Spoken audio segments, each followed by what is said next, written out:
Assalamu alaikum, folks. How y'all doing today? Listen, I'm gonna get straight to the point because this really should not be a long explanation. However, I feel like it's a necessary explanation for anyone that's getting into music. So we're gonna talk about what's a mixtape and what's an album, and I'm going to also explain why I believe the phrase mixtape is not phrase, the term mixtape is essentially more or less dead at this point. It's more of just a formality. So a mixtape in hip hop is traditionally you rapping over other people's beats. I wouldn't call it a demo tape, but for some of my older people, they might. I gotta ask them.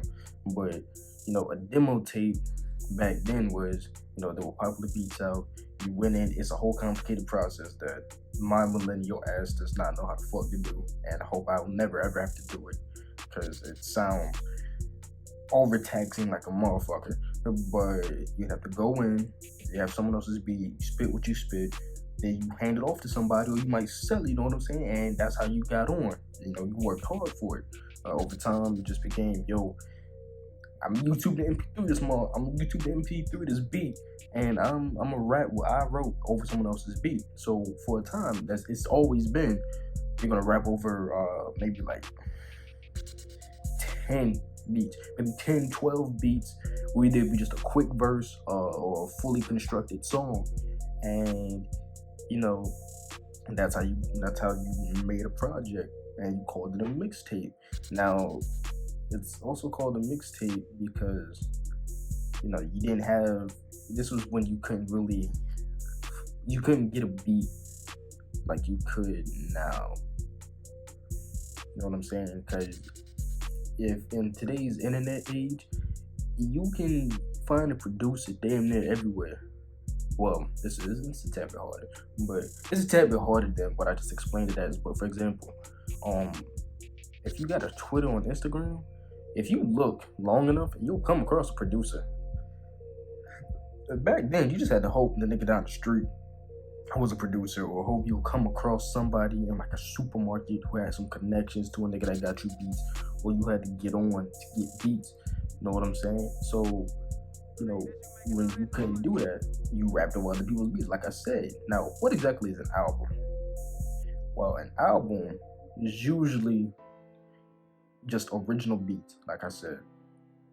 Original producers, these beats come from scratch, or I don't want to say come from scratch because sampling something still makes it an album. It doesn't make it a mixtape. There's a difference.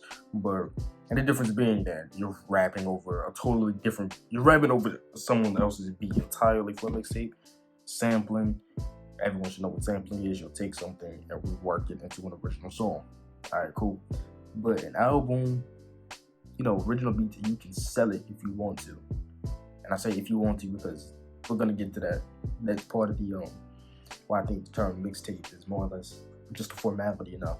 But you can sell it, you can put it on CD, all of that. Back then you made an album, you was doing something, you got on. You were signed, or you had enough money to start something independent. Now, the mixtapes that get dropped these days are more or less formalities. Like, calling them mixtapes is formality because they're more like free ass albums. Because remember how I said, you can find a producer on social media or in your city, like that. Well, that's because this age of the internet, like everything is easily accessible. You know what I'm saying? So when you can find a nigga that can make you a beat from scratch for like $200, $300, and you work hard and you got your talent, it's not at that point you just find it at a studio. And if you don't have a studio, niggas will go home. Well, niggas will go to their Walmart or their music shops and make their own damn studio with a microphone and a decent setup, and something like Pro Tools, and tape over the walls or whatever. That's how a lot of niggas get on before they get into these big ass, I don't want to call them official studios because that demeans anyone with a home setup, but you know what I'm trying to say. So mixtapes as a formality, mixtape as a phrase is also a formality because, like I said, these are all nothing but free ass albums. If you're independent and you got a 10-track album or a 10-track mixtape, you can sell that.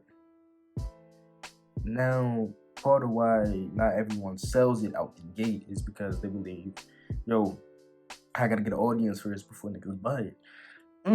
It is true, and this is one of the things I wish I did. I wish I looked into streaming a long time ago, because if it was as easy as I knew it was now. Because honestly, streaming sites like TuneCore, DistroKid, and some others, they're escaping tip of my tongue. Yeah, you can put your shit on Apple Music and all that for like free, not free, but basically free. Like maybe like TuneCore, maybe $60 for like 2 years, or like $30 for a year, and just renew it every year. So yeah, that's the difference between a mixtape and an album, truthfully, and why these mixtapes that drop in the 2010s and the 2020s are just free ass albums. So that being said, y'all have a good day. If y'all have any more questions, y'all know my Twitter and Instagram by now. I surely will holler at y'all. Peace.